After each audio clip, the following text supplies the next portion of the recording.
Estamos acostumbrados a grandes historias épicas en donde los hombres se superan a sí mismos y son capaces de transformar el mundo en el que habitan.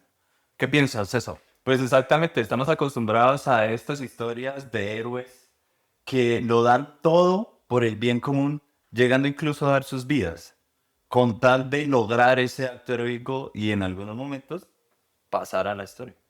Sin embargo, creo que nuestra historia nacional se ha encargado de configurar pequeños héroes que llevan a sus cuestas la muerte y la sangre que tanto ha derramado este país, pero que son historias minúsculas que la gente no le ha prestado mayor atención. Sin embargo, Eduardo Caballero Calderón, en su novela Manuel Pacho, le presta la atención a un sujeto pequeño, ínfimo, degradado, que creo que vale la pena que observemos en este último episodio dedicado a Eduardo Caballero Calderón. Somos César Pérez Morgan y Mario Alberto Domínguez Torres. Estamos en el podcast La Tienda Literaria y quiero que nos acompañes a ver esta novela del Caballero Calderón. ¡Salud! Salud. Como siempre, salud.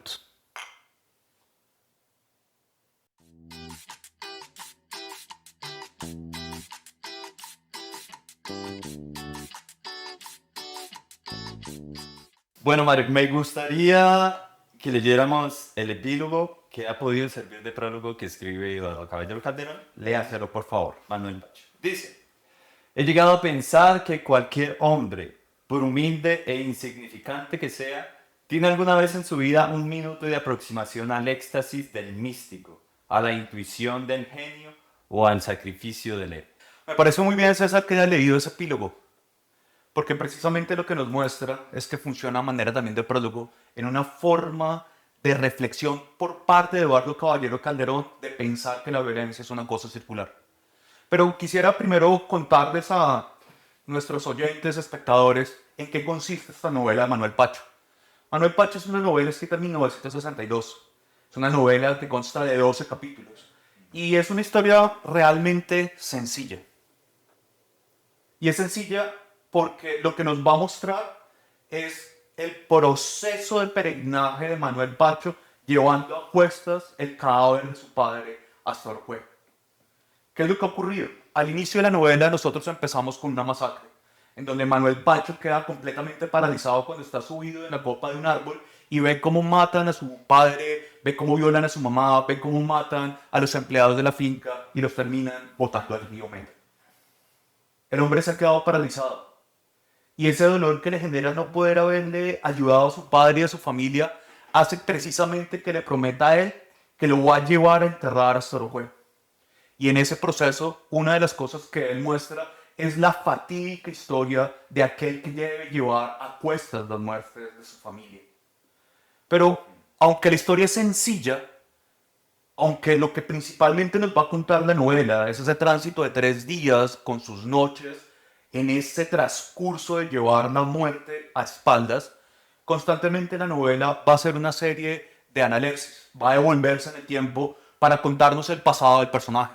En el presente de la diégesis, Manuel Pacho tiene 20 años, pero nos va a contar cómo él vino a la ciudad de Tunja a estudiar en una suerte de colegio que no le dio mayor cosa para él, porque si algo es Manuel Pacho, es la representación del llanero. El hombre que sabe torear, que sabe capar terneros, que sabe ordeñar, que sabe ubicarse en el territorio de la inmensidad del llano. Pero aquí en la ciudad de Tunja, lo único que hace es completamente perderse a tratar de aprender latín que no le sirve para un carajo. Y en ese contraste, lo que nosotros vamos a ver es cómo este sujeto de Manuel Pacho se empieza a configurar como un héroe, pero como un héroe anodino, no el héroe convencional, no ese héroe de los grandes pectorales, de la gran fuerza, del gran intelecto, no es el Ulises que piensa y tiene la maña para ganar cada una de las batallas, sino es un sujeto simple, tosco, ramplón. Quisiera que me acompañara César a explorar la imagen de este héroe anodino, de este héroe incluso como lo califica Eduardo Caballero Calderón como un héroe estéril, al menos desde 3 perspectivas. Desde las características de Manuel Pacho como héroe, de esa relación que él tiene con su padre, que en la novela le dicen el viejo, y el abuelo, que es un cura español, y obviamente ver un poco cuál es esa perspectiva de lo que es el viaje del héroe. Empecemos por las características de Manuel Pacho. ¿Tú cómo ves a Manuel Pacho? Manuel Pacho, para empezar,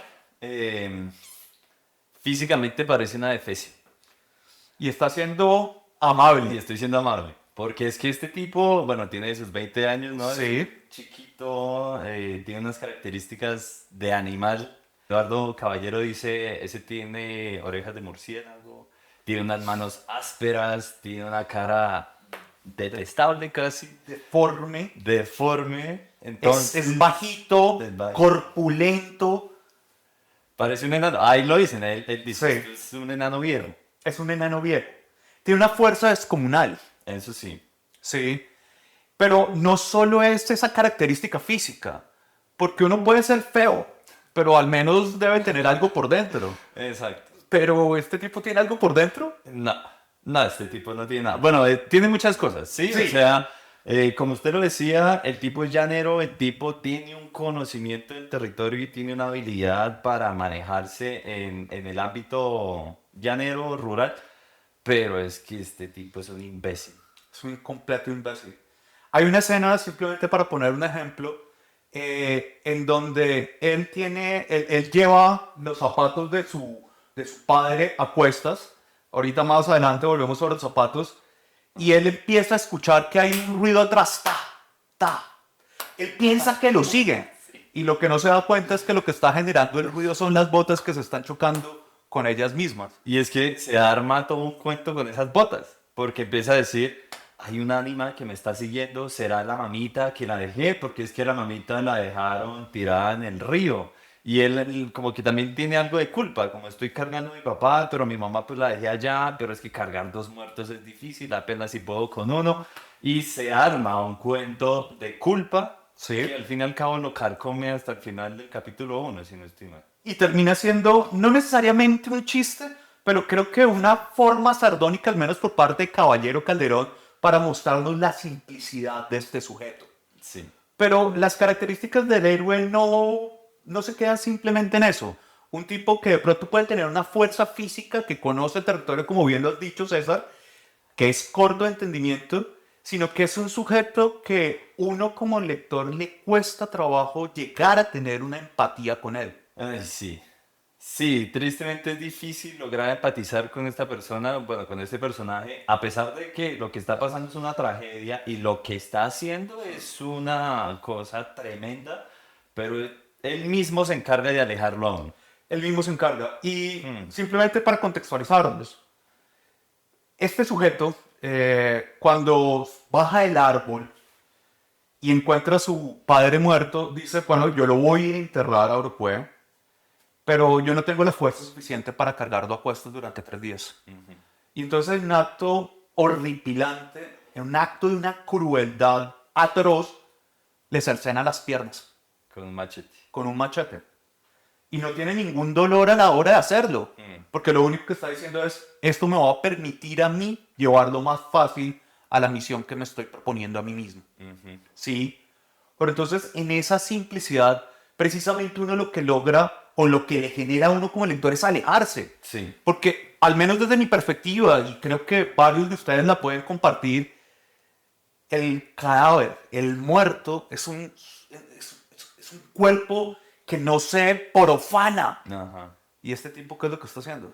Fácilmente lo profana. Y sin asco. Y sin asco. O sea, es que sin asco, es directo, es tajante, como la forma en que le quita las patas. Sí. Y toma la decisión así. Sí, en eso sí es muy operativo. Sí. Muestra una inteligencia particular. Le mocha las patas y las piernas.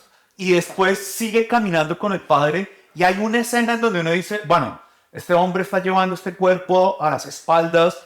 El cuerpo está en descomposición. La región de los llanos orientales aquí en Colombia es una región de una temperatura alta. Este hombre decide viajar en las noches precisamente para hacer más fácil esa faena. Pero pese a eso, pues el hombre no cuenta con ningún sistema de enfriamiento para poder llevar el cadáver en una buena condición. Y lo que nosotros podemos ver, casi que oler en este libro, es como ese cuerpo en descomposición se está descomponiendo encima del propio Manuel Pacho. Y entonces ahí pareciera que uno como lector puede llegar a tener un poquito de empatía por ese dolor. porque es el dolor de este sujeto que tiene que salir corriendo del lugar en donde habita para darle frente a la vida. Pero hay una escena Sí, que es deliberadamente hecha por Caballero Calderón para que uno no empatice con este personaje. exactamente. Y dicha escena, bueno, él está en su odisea cargando el Sí, cadáver, está cansado, obviamente, tiene que descansar, descansa al lado de un árbol. sí. Y por cosas de la vida decide masturbarse detrás del cuerpo de su padre. Simplemente porque eso lo que nos muestra un poco es que Sí. este sujeto es instintivo. Es Es lo que tú instintivo. decías, es casi un animal. Y eso es bien interesante porque es que también la forma en que él mismo se percibe es como un animal. Sí. Una de las razones de por qué él decide quitarle las piernas a su padre es que dice, bueno, cuando en lo rural hay una mula de carga, la mula parece que está cansado, parece que no va a llegar al destino, la mejor forma es quitar carga. Ciertamente. Y él mismo dice, pues no lo dice de esa manera, pero se percibe a él mismo como una mula de carga y dice, yo no puedo llegar con esto a Orocué, entonces empecemos a quitar carga. Empecemos a quitar carga. Y es llamativo eso que dices, porque frente a la atrocidad principal de cortar las piernas al padre, frente a este acto, no sé cómo llamarlo, esa pornografía cadaveresca en donde se masturba al lado de su padre, como el cuerpo le sigue pesando, el tipo poco a poco le sigue quitando partes del cuerpo. Casi que con lo único que llega a Orocué es con El el torso. torso y la cabeza. Y él se justifica mucho en eso, pues porque también de cierta manera le cuesta, pero, o sea, le genera algo de conflicto, pero aún así él logra llegar a una resolución a través de la religión. Y él lo dice, como bueno, piernas uno no necesita en el cielo.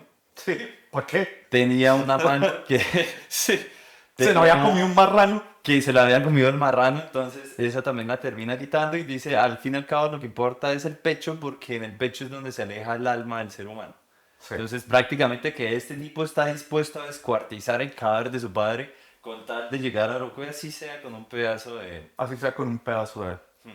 Y en este sentido, creo que esa primera imagen que nosotros vemos del héroe, de un tipo corto de inteligencia, de un tipo que de pronto tiene una fuerza bruta, que es un tipo completamente instintivo, nos permite también contrastarlo con la imagen del viejo y del abuelo. ¿Tú te acuerdas quién era el abuelo de Manuel Pacho?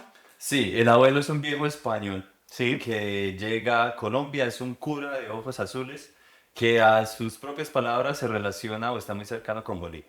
Está muy cercano con las figuras, Las gestas de independencia. las gestas de independencia. Entonces llega, se establece en el territorio llanero, construye su finca, su hacienda, que es... Polio llamaría yo, porque es una vaina que para donde mires, hasta allá llega el territorio que le pertenece a Manuel Pacho, al abuelo, al viejo, y que se llama La Vuelta del Cura en la novela. Exactamente. Y este tipo también es bien, bueno, es acorde a la época, al fin y al cabo. Detesta indígenas, detesta negros, detesta todo lo que no sea blanco y lo que no sea cristiano.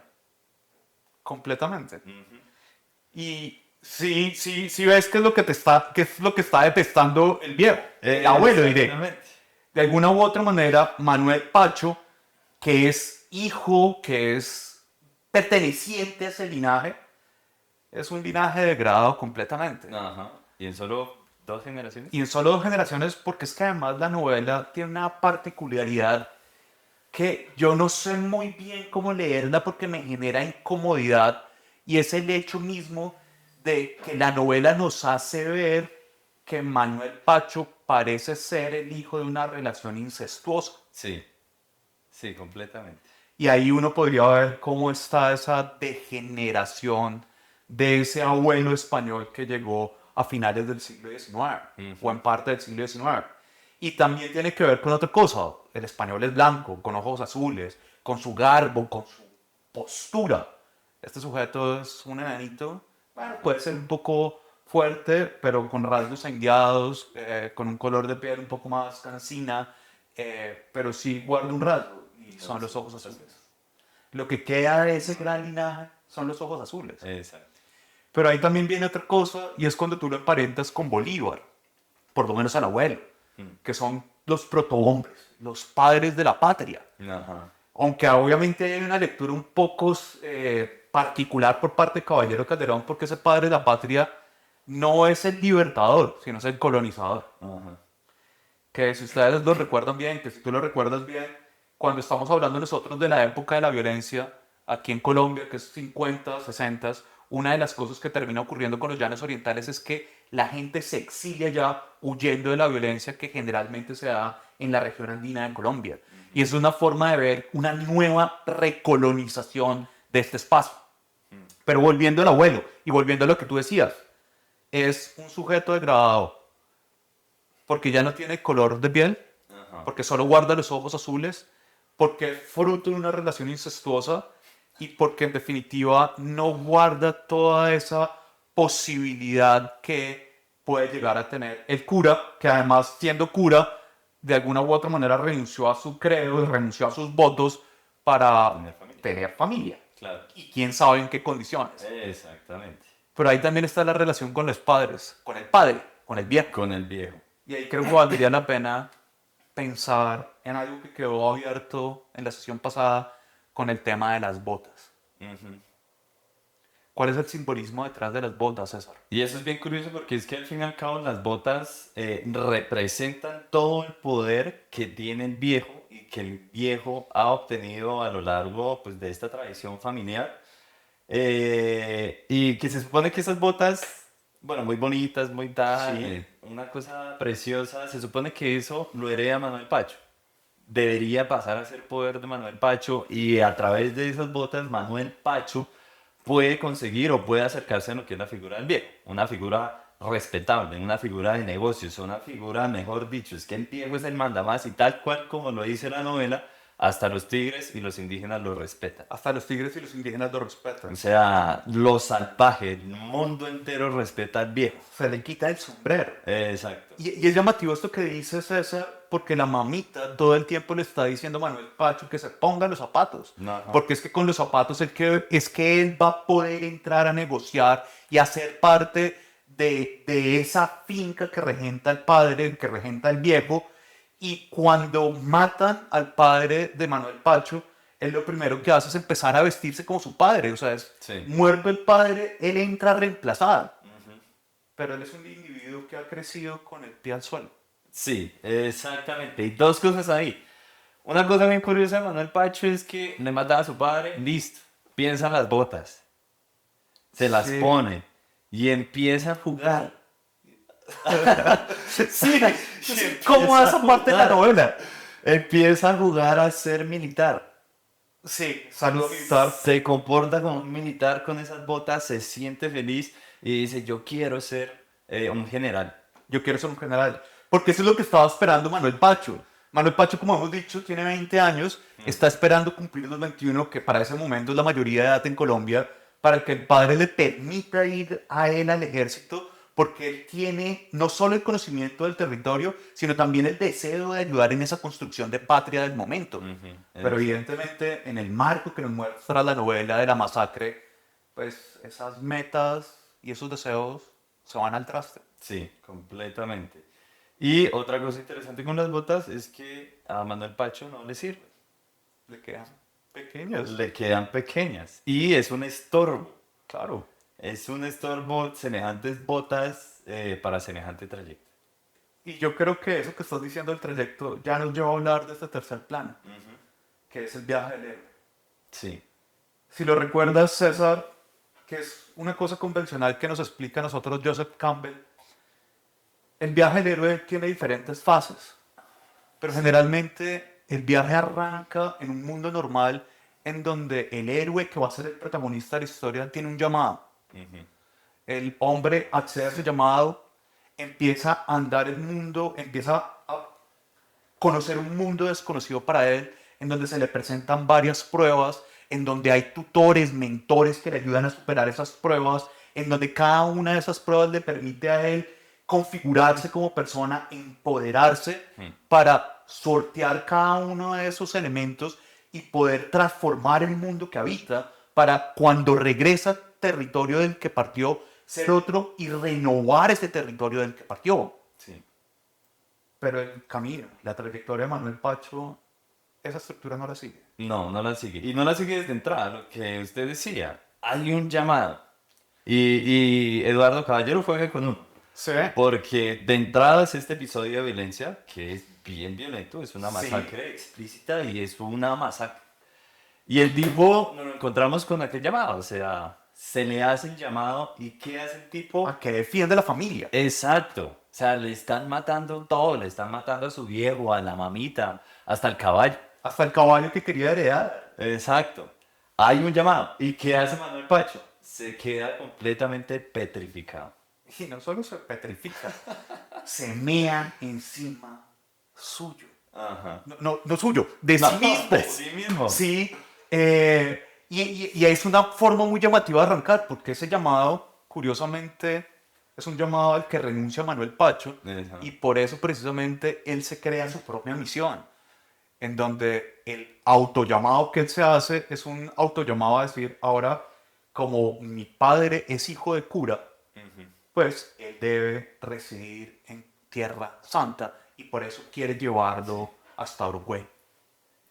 Y en ese trayecto, volviendo con esta estructura que yo les decía de Joseph Campbell, uno pensaría que de pronto Manuel Pacho se va a encontrar con alguien que le permita sortear cada una de esas pruebas que lo van a él a configurar como un verdadero héroe. Pero ¿quiénes son los que lo acompañan? Eso es bien interesante porque no vemos ninguna persona, No, sino que vemos animales. al pajuil, que es un ave. Un ave, sí, vemos al pajuil, vemos a una serpiente, vemos a los chulos. Curiosamente, el pajuil es como el único amigo que él tiene o la única compañía que tiene a lo largo del trayecto. Y ni siquiera lo quiere. Porque todo el tiempo está tratando de espantarlo con piedras. Exactamente. Pero aún así el pajarito sigue y sigue y sigue detrás de él. Claro, quizás las únicas, yo no sé si a eso le podríamos llamar pruebas, al mismo hecho que este tipo está fatigado. El hombre Sí. camina 3 días, el hombre lo único que tiene de comer es panela y aguardiente. La panela y el aguardiente la lleva en el bolsillo trasero. Recuerden ustedes que el tipo lleva el cuerpo de su padre que está chorreando fluidos y que básicamente esos fluidos están cayendo en su pantalón, en sus bolsillos traseros donde lleva la panela y el hombre se está comiendo la misma panela con sanguaza. Con salguaza, tal cual. Esa quizás podría ser la única prueba que tiene. Y dentro de su brutalidad, dentro de su cortedad de mente, pues el hombre simplemente tiene hambre, no importa que esté comiendo cadáver, el tipo sigue adelante. Y no se detiene. No sabe quién. Se detiene para descansar y para masturbarse. Pero sigue y sigue y sigue. A pesar de que hay un sol abrasador, de que hay un cansancio, de que no hay comida, no hay nadie, simplemente se refugia en su memoria. Y sigue y camina y camina y camina y camina. Cuando es necesario, Ajá. mocha partes del cuerpo, las deja por ahí, pero sí. Y en ese sentido, el hombre no está recorriendo un mundo nuevo para él, sino un mundo que conoce completamente.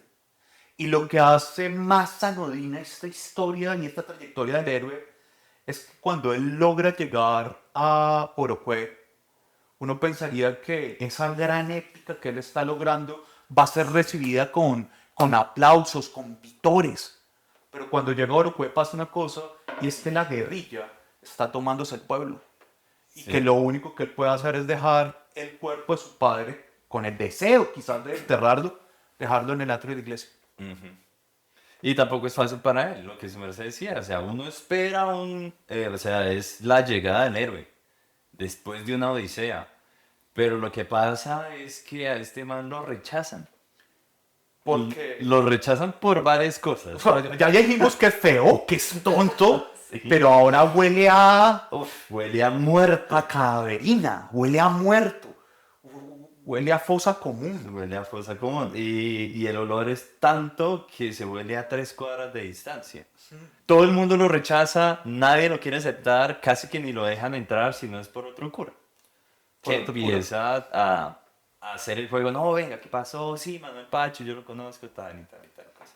En esa escena que llega a Orocué, la novela es particular, porque en esta narrativa a la que nosotros estamos acostumbrados, sobre todo desde la épica, a que la novela termine en un punto alto donde este tipo logra Sí. su triunfo, la novela lo que nos muestra es que el héroe está en constante picada, en constante caída, porque llega, abandona a su padre sin cometer la misión que él mismo se ha puesto a sí mismo, y en adición a eso pasa otra cosa, y es la toma de Orocué. Ahí hay algo llamativo, por lo menos con el general que está regentando la base militar en Orocué. Y es que el hombre lo que está pidiendo es que le manden refuerzos de la capital que conozcan el territorio. Y él desearía poder tener un batallón conformado por 100, 200 Manueles Pacho, porque sabe que los señoritos que están tomando en la capital no tienen la fuerza suficiente para afrontar las guerrillas y ese conflicto armado que inicia en Colombia en los años 50 y poder precisamente ponerle un tate quieto a la guerrilla. Y en ese orden de ideas, estos señoritos que llevan de la ciudad simple y sencillamente se conviertan en carne de cañón. Ahí hay una crítica de Caballero Calderón. Sí, indudablemente. Y también en la figura de Manuel Pacho hay una cosa importante ahí. Son los campesinos que literalmente cargan con sus muertos productos del conflicto colombiano.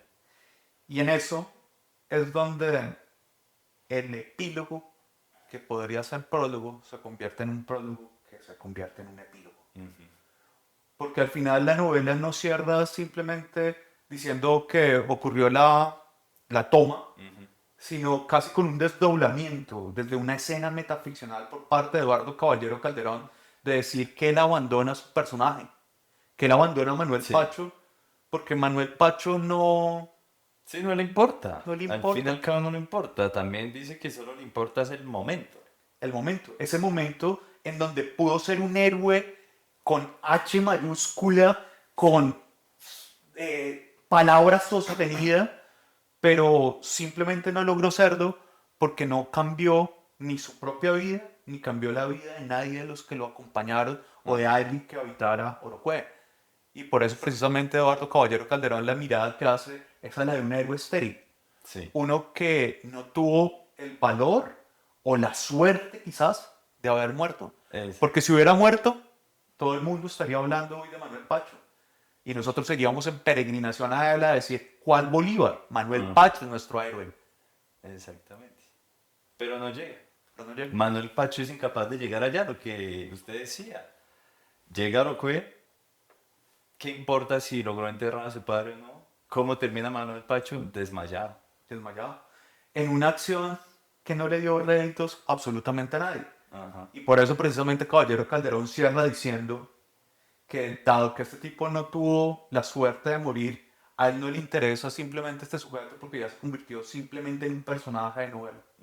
Y ahí cierra la novela simplemente diciéndonos a nosotros cuál es la suerte de esos sujetos que, debido a unos procesos de violencia en Colombia, fruto de esas masacres, tienen que salir corriendo de su territorio y convertirse en unos don nadies que terminan perdiéndolo completamente todo porque los otros se aprovechan de los territorios que ellos tienen, de los dineros que ellos pueden ostentar o simplemente de las cabezas de ganado que pueden tener en sus atos. Y este personaje, un poco de una manera, en un párrafo lo mata diciendo, pues la historia de este man puede ser la historia de uno cualquiera, en donde todo el mundo se aprovechó de él y él, la poca hacienda que tuvo, la terminó perdiendo. Sí. Creo, César, que con esta novela de Manuel Pacho es quizás una de las mejores formas de cerrar esta serie en la que nosotros hemos venido hablando de Caballero Calderón desde la novela El Cristo de Espaldas, Siervo sin Tierra y Caín. Porque este heroísmo pequeño, minúsculo, que no pasa a mayores, creo que es lo que nos permite ver una reflexión total o totalitaria de Eduardo Caballero Calderón sobre lo que son nuestros procesos de violencia bipartidista, en donde los campesinos son los que sufren, son los que padecen, son los que tienen que llevar a cuestas la muerte, pero simple y sencillamente se terminan convirtiendo en unos personajes de ficción, porque la historia no fue capaz de contar su verdadera trayectoria. César, Así. gracias por acompañarme en este espacio y salud. Gracias a usted. Salud.